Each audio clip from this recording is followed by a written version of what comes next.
My street wolves was popping out there, man. I want to thank you all again for listening.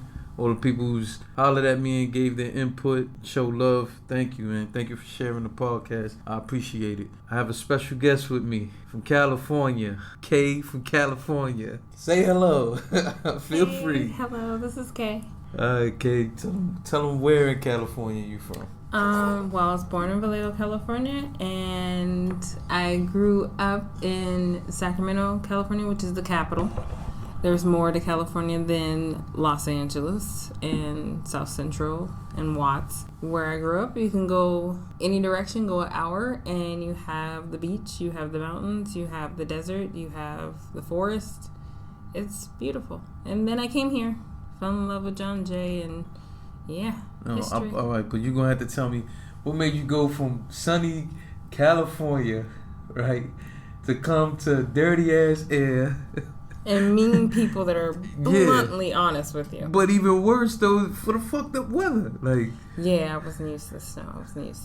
The coldest we get is like spring in New York. I mean, up in the mountains over there, be snowing and shit too. Yeah, but you gotta go there. Where I was from, it was like 49 max. That's the coldest it's ever been. That's the coldest. We don't get snow. We don't get nothing. It's just hoodie weather is our winter. I wish, man. Maybe I need to move out there because I say it all the time. I wish that our fall, I wish was our winter, and I wish like our spring was our summer. Cause I hate the summers in New York. How nasty it get, like humid, sticky and nasty. Well, we get dry heat. It's a little better. You get to walk past and get hit by a sprinkler and you're instantly cool because it's dry heat. Whereas here, sweat is like the arch nemesis. Especially in them train stations in the summer. Or it's like the Sierra Desert and then some more. So you never feel like you want to go back over there? It's home. You can't miss home. It's always with you. You don't have to have a specific place. Yeah, but I mean, like you just said, the bluntness of people, the weather, all these, like you don't never sit back and be like, nah, maybe I should move back. Things was better over there. Are there like times or particular situations that come across that make you be like, nah, fuck that, I want to go back home? No, it's just when you make a choice in your life to start anew, you can't really go backwards. It's like reading a whole book and then starting. Would it be going backwards though? Yes, it's where I'm from. It'd be starting all over back where I was from. So you saying so I moved backwards then? No, because I've gone to other states and then I always come back to New York. About you, this is about me. Oh man, like I know, cause listen, when I'm in other states, even if I'm there for like, let's say a week or two or some shit, I love the break and you need the break. But sometimes you just sit back and think about it and be like, damn, man, like, there's nothing like New York. There's nothing like I hate driving. I don't drive. I hate all that shit. Like, New York, anytime I jump on a train, jump on a bus, I can be anywhere probably max an hour and 45 minutes. But most places I go, I'm there in an hour. How do you beat that at any time? I mean, even when the trains and buses slow up at night, you still have access to that. Like, you can still maneuver whenever you want. Yeah. Like they say, the city that never sleeps. Like, for me, it's just being able to walk across the street to the store. Yeah, that's open all the time. You can't do that shit nowhere else. Like, you need a car, and some places don't even have buses, or they have buses only in certain areas, and they run like every hour. Like Florida, like they're just like California. At 9 o'clock, they stop running. Wow. But yeah, I don't know about where you are from, but some places do have like some form of train or trolley and shit like that, right? Well, I know San Francisco. I went to San Francisco, and I went to San Jose. They have the BARTs. They have what's that? The BART is like an up-ground subway system, like above ground subway system that also kind of goes into tunnels and whatnot. But yeah, and it's like dumb fast. It's like the air train. It's like. Whew. Does it have like New York? You can go to, let's say, example, 42nd Street, and it's like a hub. It got so many connections there. Well, I always drove in California, so, so I only took it like twice, and that's when I lost my car alarm key and was stuck. And had an interview, and it was just like, nope, gotta get on public transportation and make it happen. But when I was on it, it wasn't that complex. It went pretty much everywhere, it wasn't just like hubs though. It was kind of like only hub that you could say would be like connections to like airports, to like Greyhound, to like Amtrak. Like that would be the hubs. You're the one who actually put me on to the movie Fruitvale Station. Is a true story. Yes. Okay, and your family's from over there. Your family participated in what, the marching, the well, I don't know if they participated in it, but they were involved in like the activists or whatever. Like the that's participating. No. If you're involved with it, like what is? Well, I mean, not my close family, but like cousins and the people that aren't like when you have Thanksgiving dinner, the people that ate there, that family. Yeah.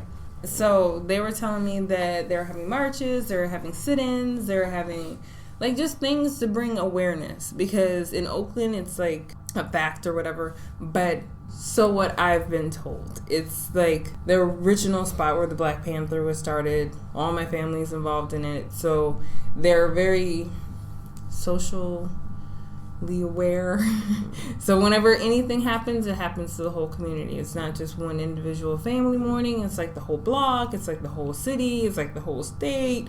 So yeah. But did you grow up with them trying to instill that into you too, or was that just? Yeah, but I've always been a neutral party to everything, so it's hard. Even to shit like that. Yeah, my mom is like, honestly, to me, she's a devout racist. Like, she's like, doesn't matter the race, they're still not black. So that happened back in 2009, as you informed me. So at that time, you were out here in New York when all that was going on. Yes. I left California in November 2nd, 2007. So when you speak about the whole Black Panther thing and all that, like, were your family, were they the type who they did whatever they could for the community, or did they also were the types, of people who involved with them group who have all kind of conspiracy theories and all kind of shit like that? No. Well, my family is involved with a lot of things, but regarding the Black Panther, it was damn near racist, sad to say. It was pro-black, but it wasn't pro any other race. It was like educate, it was enlighten, like let them know their past, let them know their potential, let them know any necessities for them to, grow as a person, as a community, as an African American, but it wasn't anything like, any other race. Like, if a little white kid wandered in, they'd be like, yeah, sit down, have lunch. Okay, little black kids, let's go over here and read a book and, recite poems and extra shit. It wasn't like, they always, promoted unity and, the Martin Luther King dream and everything. But yeah, when you saw the posters, when you saw the events, it was not like salt and pepper. It was like pepper. There was no like one little dot. It was like a whole bunch of raisins. Yeah, me myself, I've said it on this podcast, but I say it often, especially when it comes to my kids. Everything you just mentioned, I'm with all that. I feel like we should have the pride. We should instill the pride into our children and the education and all that. Like, I'm a firm believer, as I say all the time, we street wolves. Like, if you look at the wolves, what they do, everything is about the pack. You know what I'm saying? One way or another. And I just see it this way. I don't want to just say just men. When it comes to everything, I feel like our main job, number one as men, but even more so as parents, when it comes to our kids, like, it's our job to provide and protect above everything. That's it. That's number one priority. Everything else is secondary. But I should be saying that more often. I do say it, but I should say it more often. And educate, provide, protect, and educate. I won't lie, I'm Puerto Rican. I don't know a lot of history, Puerto Rican history. I don't. My family they always have the Puerto Rican pride, Boricua pride. Like, you should be very prideful of who you are. But it's not like they sat down and really broke shit down to us. Like, this is how things started for our culture, and this is how things progressed, or these were our leaders, this was this. Like, we never got into that. But the only reason, like, why that's important, that's not necessarily a bad thing that you don't know that or aware of it, or like familiar with every single thing about your culture. But with the Black Panthers, if you walked into one of those places and said some shit like that, they'd be like, word. They would take you to the side and it would be like that speech, like you just did something wrong, like you just dragged a pit bull down the block and was like, yo, Animal Cruelty, what? it was like pretty much it's after growing up in that kind of environment, it installs in you a sense of self. That's all. That's the only thing that I can get from it. Where you don't feel alone in any situation. Like, where you can leave California and come to New York by yourself with like one suitcase. Like, I'm here. It's because you know who you are. You know where you came from. You know what made you. Like, not just your mom, your dad, your brothers and sisters and friends. It's like, I don't know. It's kind of like you have to like be there and go through it. But it's like you have your ancestors always with you. Like, you're never alone. Like, you have an army with you wherever you go. Like, when you're in a situation where you go against diversity or you go against like racism, like directly in your face, which I've had several times, you don't feel confrontational. You don't feel like you have to defend yourself. You don't feel any kind of way. Only thing that in your heart you want to do is educate them. Like, you don't want to curse them out. Like, they can... What? Yeah. Well, because like, originally Black Panther was supposed to be non-confrontational, like non-conflict. I don't know, like it was non-violent. Yeah. So, and that's with like Angela Davis or some crap like that. I forgot. I know it's Angela. She was like one of the Black Panther people. She worked at Berkeley. My mom used to always talk about her. She like babysitted her. But the founders, they always wanted to install nonviolence. Like, when you feel backed into a corner, you don't use your fists, you use your words. It's just so, that would be so hard for me. But it's only because of the fact that as a black person, you already have so much going against you. I can agree. Adult, I can agree you with that. learn that. So what you want to install on the kids is to not fall into the trap. Like, if you get backed in the corner and you have a whole bunch of people coming at you and you start using your fist, guess what? You're going to be a statistic and you're going to be in jail and you're going to be on welfare and you're going to have, like, baby daddies and freaking, like, 1,000 baby mommies and stuff like that. Eventually, you'll just line into the statistic and be that.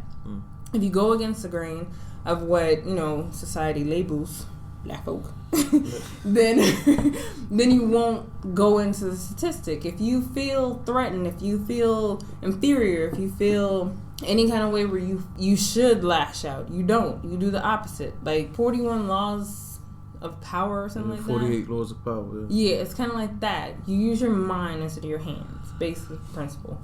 I respect people who can do that because it takes a lot, and when you say this is what they instilled in you since you was young, see, for me, not that it's right, but for me, growing up and, all I saw, okay, I don't want to say it like that. Was dance fights and switchblades? No.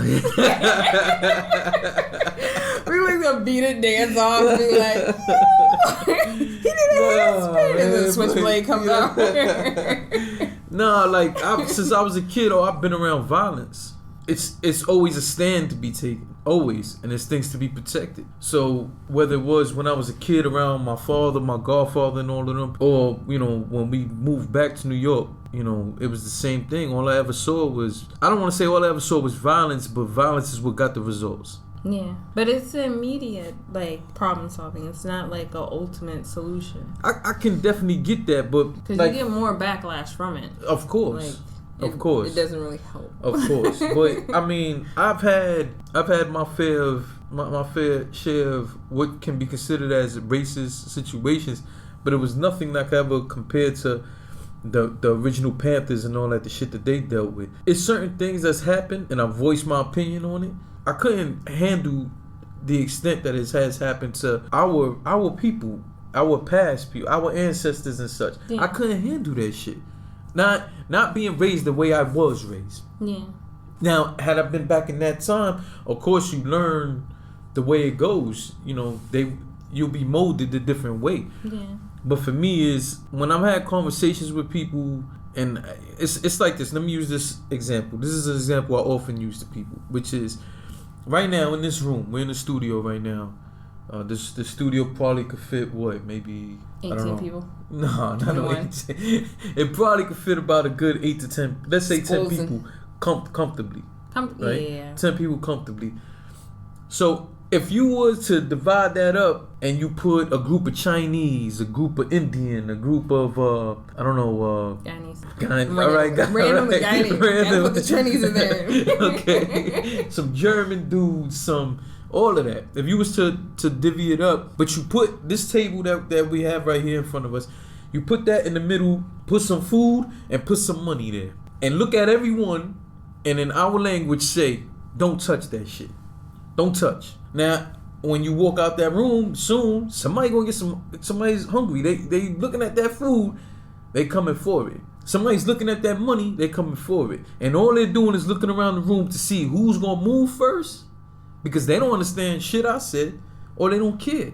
So they looking at each other to see who's gonna move first, or look at who they have to get at first so that they can get that food or get that money. So now when you look and you come in the room and you see somebody touch that, they didn't respect your word. They didn't respect nothing you said. But if you look at the dude who got the food in his hand and you crack his head, and you look at the dude who got the money and you smack the shit out of him, now everybody in the room understands that. So you take that food right back from that dude, put it on the table, you put the money back on the table, and you walk back out that room. Everyone there respects and understands violence. Violence is the universal language.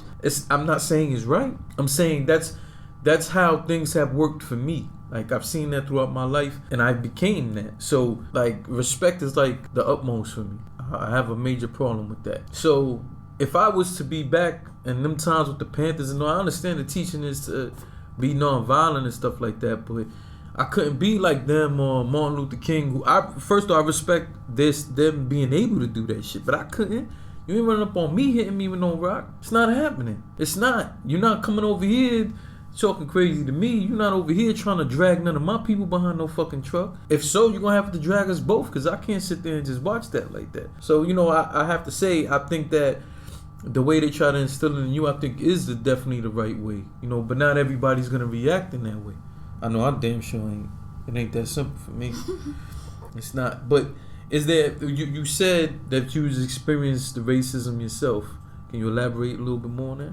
I think my first interaction with racism, growing up around all Caucasian people, I didn't see the first person of my color until I was like 13. Wow. Yeah.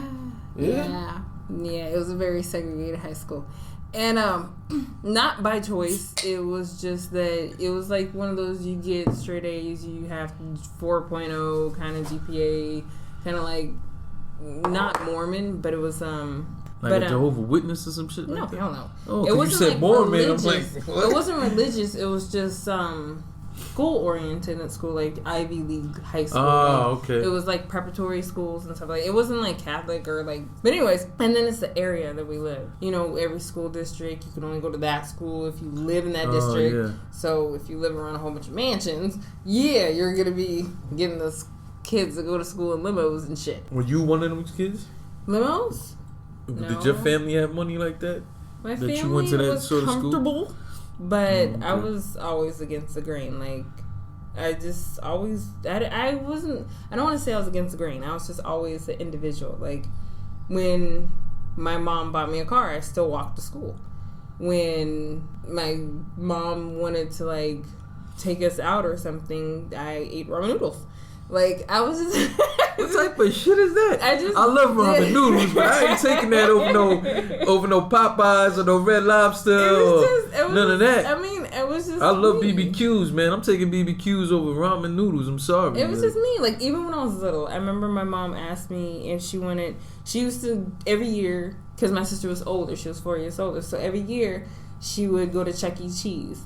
And in the neighborhood, they had, like, she would go to, like, the roughened neighborhood, and she would gather all the kids outside, which was crazy back in the 80s, because kids were getting abducted, like, or taken. I probably pronounced that word wrong, but they were getting taken all the time, and she would just drive around in her car and just be like, you guys want to go to Chuck E. Cheese? I mean, we invited friends or whatever, but at the same time, all our friends are like, Chuck E. Cheese? Ew. So it was just like, I mean, they would come, but she wanted to, let kids that can't have that experience it. And it was like, it wasn't that big of a deal. So she would always bring little random strays. And I'm just saying. Random strays. So one day she asked me what I wanted for my birthday. And I told her I just want to be at home. I want to cook a cake with me, my sister, You and want my to mom. cook a cake? Yeah. How do you cook a cake? Like, make it. You can bake it. You bake a cake. Whatever. You can Cooking cook and baking is the same thing. I've never heard Tomatoes, nobody say cook a cake. I'm sorry. But I wanted to make a cake. Create a cake. Okay, I wanted to create a cake. Oh, I've never heard that. Create a cake. Okay, I wanted a cake. Oh, okay. So I told my mom that. And she was like, really? We can go out. I mean, it's okay. It doesn't matter. And I was like, no, I don't want nothing for my birthday. I just want to eat at home. I just want, we can go to the store, get, the box cake mix and stir that shit up and put it in the pan, bake it and, icing and, sprinkles and shit. And she was just like, she would always look at me like I was just like, I had 5 dicks on my head, so my whole life I always got she that looked look. at you like you had 5 dicks. Yeah, she was just like, "What the? Who are you?" Yeah, what does that look like when someone sees 5 dicks on your head? It's like that look where it's like where you just walk into a room and see a whole room of cyborgs or the people with one eye, cyclops. Okay. When you just walk in that room, you just be like, "What?" It's kind of like that. It's kind of like that. It's just the weirdest look where you have to have a facial expression from the person looking at you. We're just you have a reaction to their face. So that's always been me. So I've always been going against the grain. And I think I strayed off a topic. But my first time interacting with racism would be when I was 5 years old. I grew up, like I said, around a whole bunch of Caucasians. And Caucasians. Whatever, non-melanin folk, okay? That's probably why they were mad at you, because you were saying Caucasians, right? Right? I'd be like, listen. So I grew up around the lacking of melanin folk, and growing up around them, from preschool all the way up to 6th grade, one of my friends just, how each year your friends just branch off the people that you grew up around. It's not like you life changes. I mean, I always was welcome to all my friends. I was popular growing up, so I mean sometimes my friends would get pushed out, but I would always walk over to them, and maybe the whole school just pushed them away, but I was always walking to them open arms or whatever. And I remember at 5, one of my friends called me a nigger, and I was laughing because I didn't know what the fuck that was. Yo, what? I didn't know what it was. I was just and my normal reaction was to laugh, say everything. I've always been happy, and sad to say, mostly in New York, I've got a lot of ridicule for being happy. Because I guess it's not good to smile and be happy and joyful and lighthearted. They're no, you gotta feel the struggle. You gotta be down here in the dirts and the gutters with us and look mean and have the duck face. So I went home and I asked my mom, and my mom told me that's a derogatory word.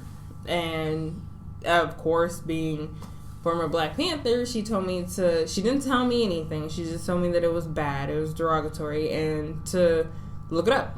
We had an encyclopedia, I looked it up, and she showed me what exactly it means. In my family, it wasn't sit down, arm around, and explain in sugar-coated terms or in words that you can understand at the age that you're asking it. It was find out on your own. It wasn't tough loving, but it was I'm not going to give you answers if you have the ability to get the answers. Okay. So I researched it. She showed me roots. And, yeah.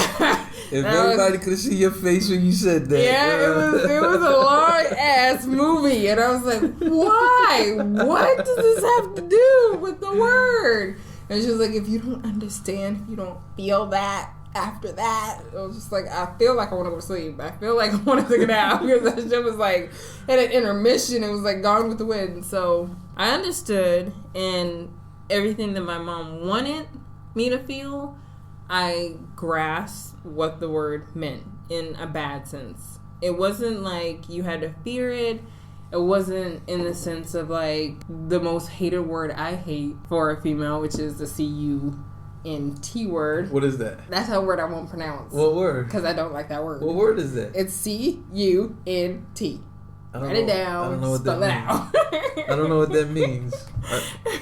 It's like a female cow. I don't know. That's what it is. I know what word you're talking about, but I don't know what it's supposed to represent. But I don't know. But ever since the first time I heard it, it was like I felt so it's enraged. like all women feel that way about that word. I know, but I felt so enraged. I didn't even know what the hell that word was, but I was just like, so wait a minute. So my immediate reaction was like, what did you call me? And I've never said that. But as soon as I heard that, I was like, what did you call me?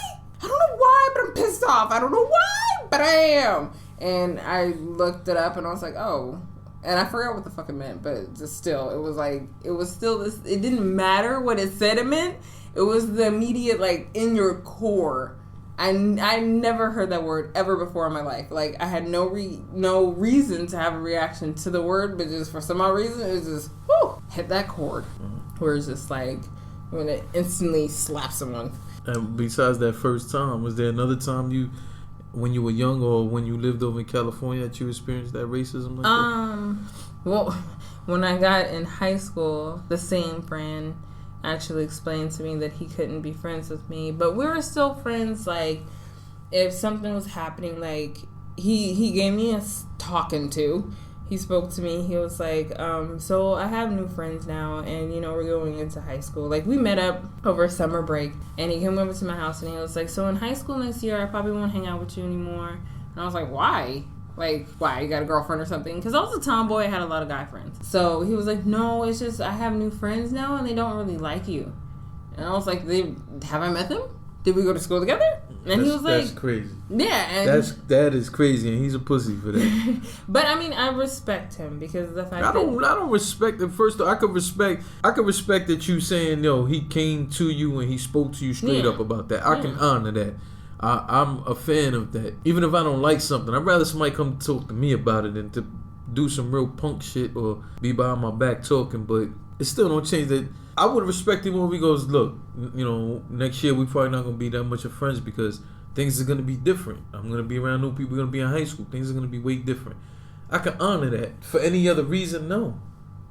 Or if he would have said, I have a girlfriend and she's not really comfortable with me always being with a female, I can honor that. I mean, my whole thing is I'm probably like... But did he come and tell you it had to do with race, though? No, he never told me that until after, like, when all the other black kids in my school's cars were getting, like, Molotov cocktailed, and my car was fine. So, like, and so kids they were burning the cars, black kids' cars? Like, only the black kids and the Spanish? Yes, we had a 1% black in our school, and anything other than white, got fucked up. And they were skinheads. They had swastikas spray painted on the walls. Like, the janitors were mighty busy every day. Like, every time the bell rung, there was another swastika. Like, and it only happened like junior and senior year. So they just, they got older, they got more empowered, hormones and shit, and just... But I mean, he always told me, like, I remember one time I was going to my locker and he knew my schedule. Like, we grew up together. He knew my schedule. He knew that I had, like, AP classes and I would come in early at, like, 5:45. I would leave at, like, 8 o'clock. I would leave, like, the campus and go to college. So he knew my schedule. He knew, like, I needed a car. He knew that, like, I was busy. And I remember one day he came up to me and I had got a note in class from, like, somebody I didn't know. And I was just like, what the hell? And I was a goody. I didn't pass notes in class. So when someone threw me a note, I was like, I just like... You pushed it off the table? You pushed it off your desk? Yes! It was like a fly landing on my desk. It was like a just scoot off desk. Like, oh, this is foreign. This doesn't belong here. It must be for somebody else, not me. So he was like, he came to me and he was like, you didn't get my note? And I was like, what note? And he was like, I tried to leave you a note. And he was like all wiry. Like, he was like looking behind him. He was like looking, because we had like the long halls. And he kept on looking back to see if anybody was looking at him. And he was like, today around like 2 o'clock, you can go home early, right? And I was like, yeah. Like, at my high school, you had to be approved to leave the campus. And sad to say, since I was a goodie, I could leave the campus anytime I wanted. Because, like, I went I did work study or something. I forgot what the hell it's called. So long ago. It was like I worked after high school. I went to college after high school, and plus I had a pass to be on campus, not during school hours, because I had AP classes and I had after school classes. So if I needed to do a project at the college, I could leave. I can come into school and be like, oh, I forgot something for, school, for college, and it was counting for my college classes and for my high school credits. So it was the same thing. It was like I was still there. He knew that. So he was like, you can leave around like 2, right? And I was like, yeah. I was like, why? And I was like, I wasn't paying attention to him. I was like loading my locker up, and it was just kind of like I wasn't really listening to him. But I was just like, yeah. The sky is blue and gray and green. Like, I wasn't listening to him. So he was just like, you can leave around 2, right? And I was like, yeah, I guess. I mean, and I really didn't hear him. I really didn't pay attention to him. Only thing I remember is him asking me that. And he talked for like a good 25 minutes, like a good minute. And I left and I got in my car right after talking to him. I don't even remember what time it was because I actually had something to do. And plus I was going to grab lunch, la. So long story short, the next day I came back in the morning and apparently several students got jumped and 2 students had died.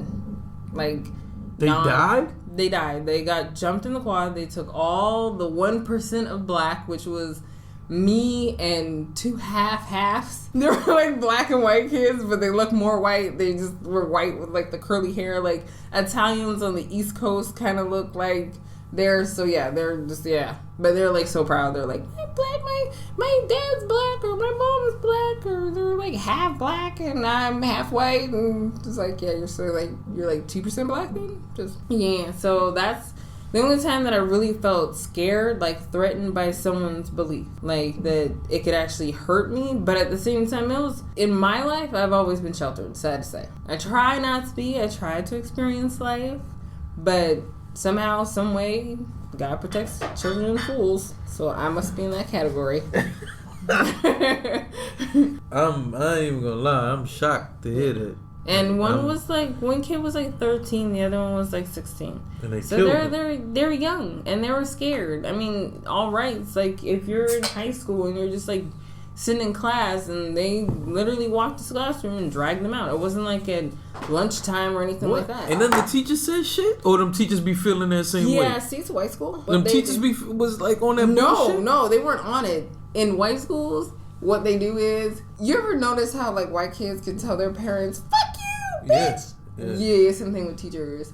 They could be like fighting and stabbing each other, and the teacher would be like, listen, you guys, I'm gonna count to 3. Yeah, and they'd be like literally decapitating each other. They'd be like, I'm gonna count to 3. Yeah. Hey, I'm still a little shocked by this. It's just it's not the racist part because, that's been our truth for many years. But for it to go to that extent that, and I know this had to have gone on throughout history, but just to know that at least you had one person who was able to give you some sort of heads up, even though you didn't really catch what he was trying to say. I've always been blind in my life. People will tell me like, do not go down that street, and I'll be like, of course God protects children and fools. I'll be like going down the street and be like, oh wait, did I forget my keys? And like walk the other way, like I'll be like, no, I didn't forget my keys. And like someone gets like freaking blown up, or the whole building collapses in that section or something. But I mean, it was a crazy high school experience. I had every year like 13 to 20 kids would commit suicide. It's a white school. It's statistics. The kids commit suicide because their parents don't pay attention. And my whole life, I used to always explain to people how, like, some people grow up hood, like, disadvantaged. And they always be like, oh, but the rich kids get it so easy. It's like, nah, not really. Like... How not really? No, like, no lie. It's hard for me to say. I don't want to step out of line saying that. But from my perspective is this. Sometimes I feel like I need to do that with my own children. And sometimes you need to see both sides of the fence to see how you really have it. No, that's why I don't have kids, because there's no way to balance a child, or not even a child, to balance an individual that's growing. Like, you don't know what they're gonna gather and what they're not gonna accept. Yeah. But in the aspect of rich versus disadvantaged, honestly, growing up in that environment, I think that the disadvantage has the advantage. because of the fact I always put it like this. I always get into debates with friends and family members and everybody, and I always say it like this. Like, if they don't understand it when I say it like this, then I wash my hands and be like, okay, you win. Yeah, they totally have it easy. Because of the fact, okay, if you're stranded on an island and you have someone that's always been giving everything to them. Like, I grew up so sheltered that some things, it handicaps me to, like, really interact in the world, even as an adult. No matter how old I get, there's some things that I don't comprehend, and some things that I'm alienated with, because, like, rap, hip-hop, slang words, like, there's, like, so much that, like, I can't even fathom. Like, it doesn't even process. It doesn't go in. It's just like, yeah, sure, I get it. They'd be like, so what's your favorite band? Them. It's like, same as you. They'd be like, I didn't say anything. They'd be like, that didn't work. So, there's certain things. But when I always say it like this. If you put someone that's always been given everything, people are always so stubborn to think, like, disadvantaged, and this is the only way you could think of it. And whenever you put an idea in your mind, it's kind of like that freaking Leonardo DiCaprio movie. DiCaprio. Leonardo's movie. I'm sure he would appreciate you calling him that. But him. Where if you put an idea in someone's head, then it'll grow into, like, freaking a whole monster. So if someone believes that growing up or just life experience has molded in their brain that people that are given stuff is at an advantage, and they're just, like, bad, like, it's a negative thing to see someone with money or something like that, then it's kind of hard for them to think neutrally and just be with a blank mind and think about it. That if you give someone everything, like the easiest example, coming to America, where dudes, like, getting bathed by 1,000 women. Like, it's not that extreme. I want to be bathed by right? 1,000 naked women in the morning. Right? That would be great. That's a great way to start the morning, though. Right? It'd be like, fuck coffee. Yeah. I want my bitches.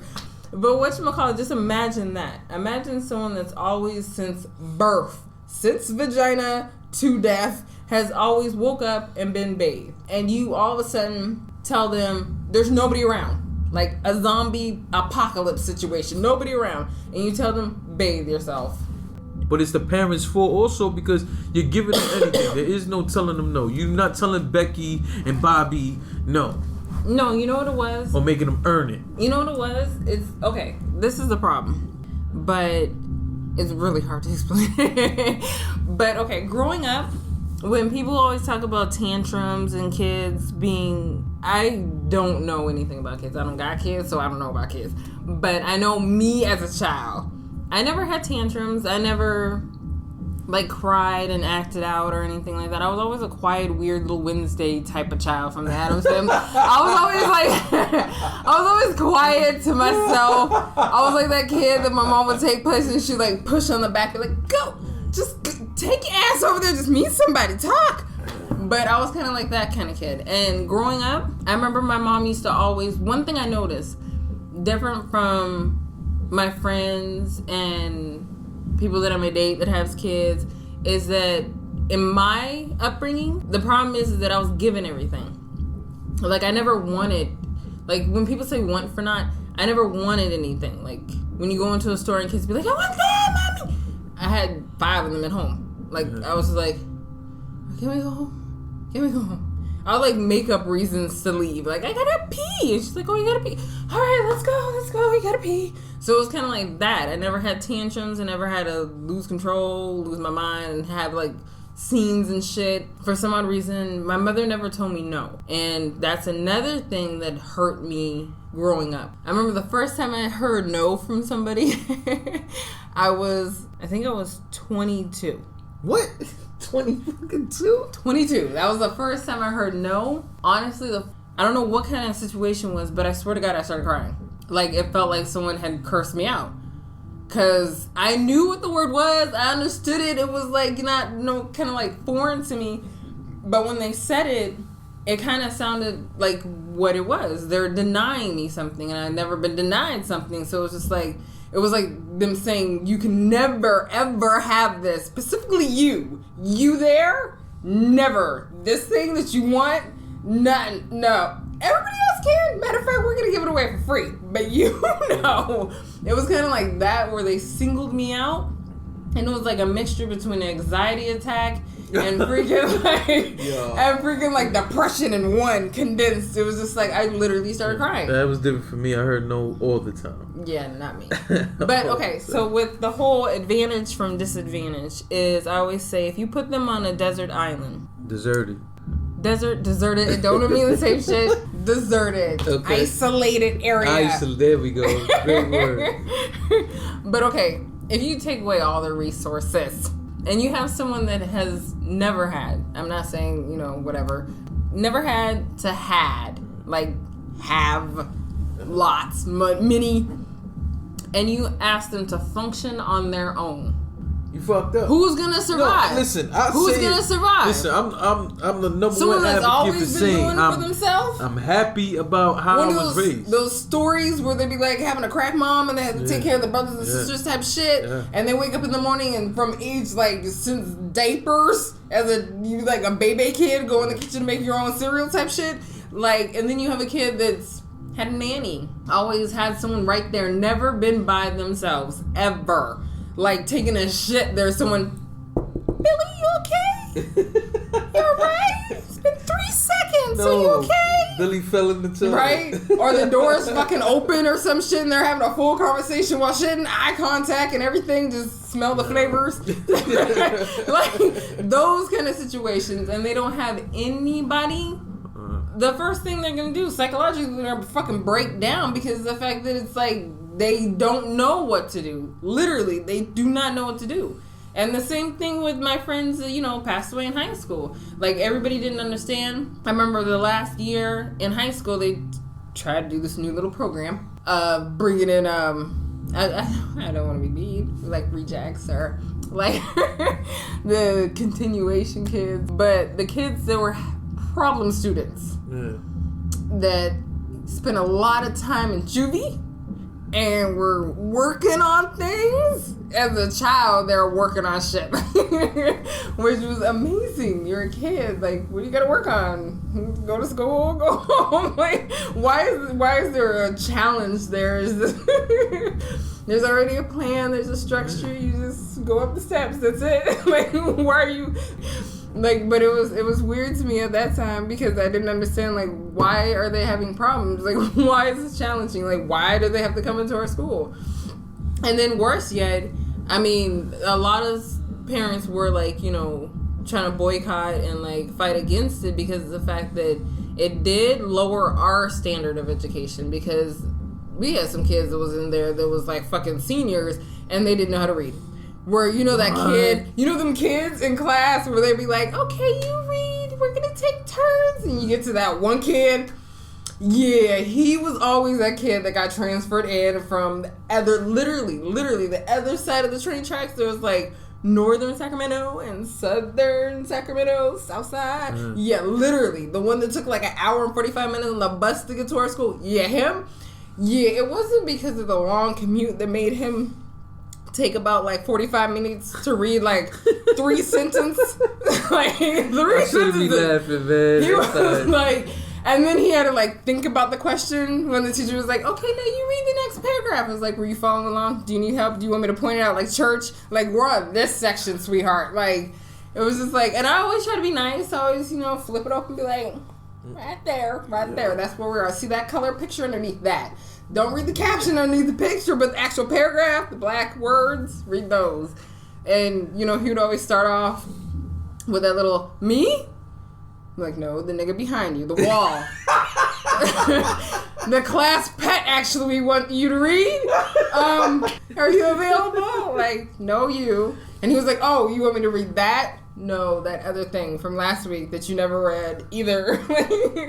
I mean, we all had jokes and said it was mean, but we're young and we didn't understand. Yeah, kids are mean. Yeah, and what it was. And they normally say what the first shit that comes. Yeah, and we always had that class clown that was like, "No, let me read, because we're gonna wind up getting Social Security by the time he finished." Honestly, I always felt bad, and you just be like, you feel a little pissed off, like, yo, not him. And the teacher was always that fucking kumbaya, like, everybody deserves a chance. Yeah. Everybody does deserve a chance. Yeah, but everybody got a fucking...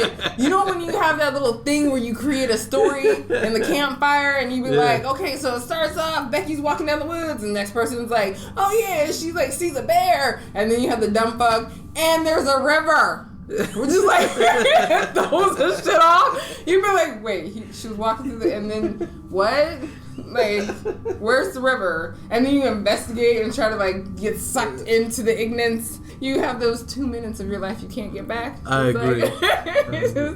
But yeah, we had those, and but I think I got off topic. But yes, so the kids that committed suicide, they committed suicide because of the fact that they had everything, but emotional connection. And people don't understand that because of the fact, imagine the feeling that you'd feel at any age as a child, and the severity, the two most important people in your life at age 13 got shot in front of you, like some Batman shit. I've dealt with shit like that, dudes getting shot in front of me and all that, but again, my upbringing is completely different. This was the norm. It's an emptiness that you can't feel. It's like an emptiness. I feel that way still today. You have every possession that you could ever want, because you can only have so many materialistic things before you have everything. And then you have friends, and at some point those friends are going to be like, oh, I'm doing Listen, I completely get that. My reaction to that, the way I reacted, the reason why I reacted the way I did is because, as we talked about the subject, is like, yo, they are less fortunate. You know what the fuck we would do for that? I won't say it on the podcast, but I know what I've done for this money. You know what some of these rich kids would do to go into a family let me tell where you they something. Acknowledge them. Let me tell you something. Couldn't none of them motherfuckers come around me with some money. They couldn't do it. That's mine. That's mine now. So if you got to think of what people have done, the extent, and you wonder why they stay the fuck out the hood. Yeah. You wonder why they don't be like, let me go see my homeboy. Hold on, but I'm only saying that to say they don't have to go through what we've gone through, and of course they might be blind to that. They don't know. I'm sure most of them don't know what we go through to get that bread. At the same time, looking at it like, yo, look, man, there's a lot of opportunities afforded to you that would never be for us. I'm using the wrong words, not never be, but it's gonna be way more difficult for us. So when you see people in that position and see the way they fucking treat that, because it's a shallow life, they don't value anything because they have listen, no first value off, in their life. I'm agreeing with you, and I'm glad that you're elaborating, so I get a better perspective of what really goes on. So I appreciate you being. It's the same essence. It's like a hood kid that gets a brand new car and wrecks the shit. Whereas you have that little kid that's been saving his whole fucking life for like a car that looks like it's like a Pinto. It could blow up at any given second, and that's their.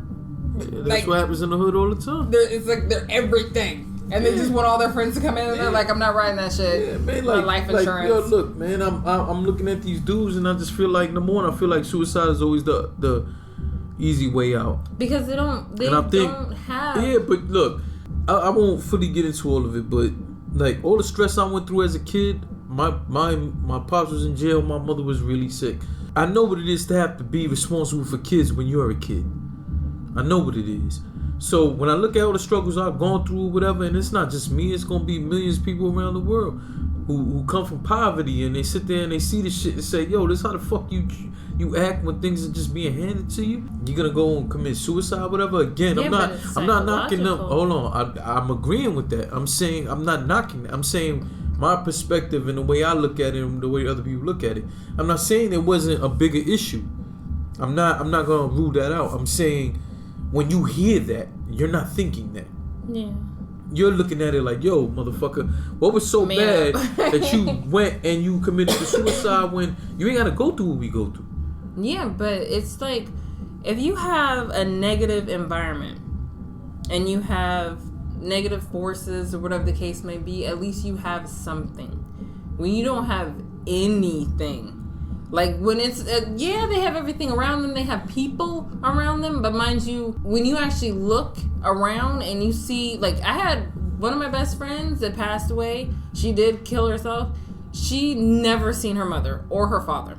Gave birth to her, freaking hired a nanny, and she would phone calls. She always had the latest phones. Like, it's back in the 80s and the 90s, so she had, like, the flip phone and the Nokia. But she's never, ever, ever seen face-to-face her mother. One was a book writer. She would always be in some other country. She would write her birthdays was money, cards, and, like, random gifts. Like, one day she was, I remember she was, like, 16th birthday. Everybody, you know, it's write a passage for like kids, like girls especially, 16, your sweet 16. Mind you, her mom booked the freaking biggest hotel, biggest banquet, whatever on the East Coast they would consider that side. And she had the limo with her name on it, sitting in front of the high school, had her friends, gave her a bouquet of flowers, filled her whole homeroom with flowers, but her mom wasn't there. All day, she was crying. I can completely get that. That is real shit. But what, again, my perspective on it, and I'm saying that's the way I always felt. I'm not saying I don't know better now. I'm a grown man now. It's still that thing. Like, yo, you don't go through what we go through to get a quarter of the opportunities that you have. Shit is being fucking handed to you. Yeah, but you know what we would do for that? I still don't know. I'm not saying that you wouldn't be completely happy. I'm not saying none of that. We're talking about suicide. Yeah. That's where I go a whole other way. We're talking about suicide. Like, it's really to the fucking point you're going to kill yourself over that shit? But it's like I'm sorry, man. I agree, but you know the fucking emptiness I feel when I... Listen, when I was young, I used to get into a lot of fights because I used to have to wear Payless sneakers. I fought a lot. At this point in my life, things are different. I get into my altercations, but they're not every day like it used to be growing up in Harlem. Literally, I used to fight 2 or 3 times in a day. There was one year we had the same pair of Payless sneakers, and we had to wear them going into the next school year. Do you know what that did to me? It fucked me up, man. These kids, the kids were relentless. All the time snapping on me and my brother's sneakers and all of that. You know what's that? So now you went a whole year and changed with the same pair of sneakers. You walking into the new school year with the same Payless, dusty ass pair of sneakers. Because your mom, there's 6 of us. My mother just couldn't do it. What do you say then? Should I have one and kill myself? No. When I'm 8, 9 years old and I gotta go do laundry for me and my brothers by myself because my mother's sick and gotta figure out how she gonna get up and cook today. But it's different. No, it's not. It's different in this aspect. You don't gotta go through that. So what I'm saying is, it's not that they don't have a hardship there. I'm saying to go to the extent of suicide. When I was a teenager, I contemplated suicide often. I was depressed often. There was time I even tried one time playing Russian roulette. Because it's like, I don't know. There's nothing. Listen, again, I'm not saying what you're saying isn't the reason that they chose to do it. I'm saying when we sitting there looking at the grand scheme of things, like someone like that couldn't sit in front of me and throw that at me. I ain't with it, cause I can spend the whole day talking about hardships. Don't fucking tell me because your mother was in another country writing a book, you committed suicide or you attempted suicide, because I'm gonna look at you and want to smack the shit out you until you get over it. But tuck your nuts, do something, cause get out of here with that shit. You a dude, you need to be wearing a skirt with some high heels because you're wilding with that. You can't talk to someone like me about that. A lot of 16 years old, I was in Rikers Island. Before that, I was getting arrested. We talking about potential spar for DFY. They can't tell me nothing about none of that because I'm gonna always look at them and say you a weak motherfucker. But at the same time, some of them had a disadvantage from birth. Like, what was the disadvantage? That your parents weren't around? No, the number one thing, yes, I'd say. That's not enough for suicide. No, you know how they say the whole thing is the first couple months of birth of a child has to be with the mom, like psychological shit. That's what I noticed. That was prominent in the friends that committed suicide. It was prominent. Like, it was vagina to nanny. No separation. It was just like, it slid out into her hands. It slid out right to the nanny's hands. She was like, I got it. Well, look, man. I'm definitely going to always be frustrated with people who choose that way out. It's going to bother me more when you come from a more comfortable, a financially comfortable. Or, and the ones that didn't commit suicide are still empty inside and hollow. No, listen, but I'm never going to say that they're not. I'm going to say that's still not cause for suicide. And they're just pretty much walking through life as a shell. Yeah, a bunch of fucking zombies. I get that. But it's still not enough. If that's the case, you're in a privileged position to then go see some of the world. Go see the differences and shit. Yeah, but it doesn't matter because you don't care. You still gotta experience something different though. Even if you from the hood and you come from the hardship, you gotta go see what else is out there. You gotta see what the other motivation is. You gotta see that this. I made the mistake when I was young and just thought that the block was everything. The block was the only thing. When I started going to other states and seeing different things opened up for me. I started saying, wow, look at the real possibilities out here. So it just, again, I'm never going to be able to be okay with people committing suicide over that kind of shit. First off, not in general. And yeah, of course, as a teenager, I went through my depressions and felt like committing suicide. And, you know, I got a grip of myself and was like, what the fuck you doing? You looking like a punk out. You looking like a bitch out here. How are you going to tap out on that? Like, you a bitch. And I got myself up and was like, nah, like, I can't do this. If I can fight all these motherfuckers in the street, then I could keep fighting for my life to make shit better. I'm not rich. I don't live this lavish lifestyle. But I live in a more comfortable lifestyle only because I see what it really is and what you really got to go through to make it happen. I changed, my kids saved my life. I changed my life. For anybody who knows me, especially in East Harlem, you know I'll give it up. You know me, like I don't play that shit with nobody. I'll crack your head over a fucking dollar. And I've had things happen to me over less. Like, I don't owe you money, right? No.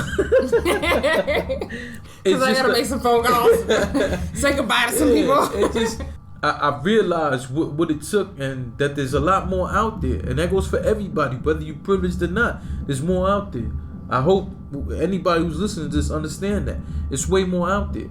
Sometimes you need to even get out your environment to progress. But at the end of the day, what it boils down to is, if you tap out, you a bitch. There's nothing else to talk about. There's nothing. Like, I have voids in my heart, voids in my chest for people I love that I lost. Some of them I lost to the streets. Some of them I lost just regular health issues and shit like that. But just what it all boiled down to is, for them same people who died in the street, the same people who died with health issues and all that, how do you disrespect them? By tapping out like that, by committing suicide, just taking the fucking easy way out because a few things is hard and mommy ain't show up for your birthday. Fuck all that. But that was just an example. No, I know, but and I'm reusing the example. I'm just saying, like, we can't do that. You know what I'm saying? And I do place some of that blame on the families. Like, yo, man, you either provide, protect, educate. Like, and I said this in my last podcast. I talked about it in the podcast where I talked about the sexual abuse allegedly of African Bambaataa and Ronald Savage. I talked about it when I said that. Like, these kids are looking to us. When you look at a child's eyes that you're responsible for, even if you're not responsible, if somebody right now left you their kid to watch, and you take their kid outside, go get them some ice cream, or take them to a park or something, when you go to cross the street or anything of the sort, or you tell them no, or give them a direction, they look at you in your eyes. That innocent look, they're looking at you because they're looking for that direction. They don't fucking know. So I can understand how you need some of that guidance from your parents and all of that, but at the same time, man, you can't be that weak as to say, oh, I ain't have mommy. I don't have my mother. I didn't have my father for a long time. Fuck does that mean? Does that excuse all the shit I was doing? If that's the case, let's go back to court, because these motherfuckers owe me some time I need to get back. You know what I'm saying? I want a refund. Yeah, but thank you for sharing all the things that you shared with us, from the Black Panthers to your experience with racism, down to the suicide, man. Like, I appreciate you coming on here and talking with us about all of this. I know it ain't that easy, and I'm pretty sure other people listening to this is just gonna appreciate your perspective, because that's just not. I normally don't get that type of stuff, and we haven't had that on here. Take it with a grain of salt. Yeah, but I appreciate that. Can't thank you for listening. I need you to share this podcast. Let the people know what's popping with us, man. Post it on all your social media. Tag us. Let me know. I want to thank you. Well, tag us so I can thank you off top myself. And I appreciate you taking time out your day to rock with us. As always, man, thank you for taking the time to listen to a conversation with a booth.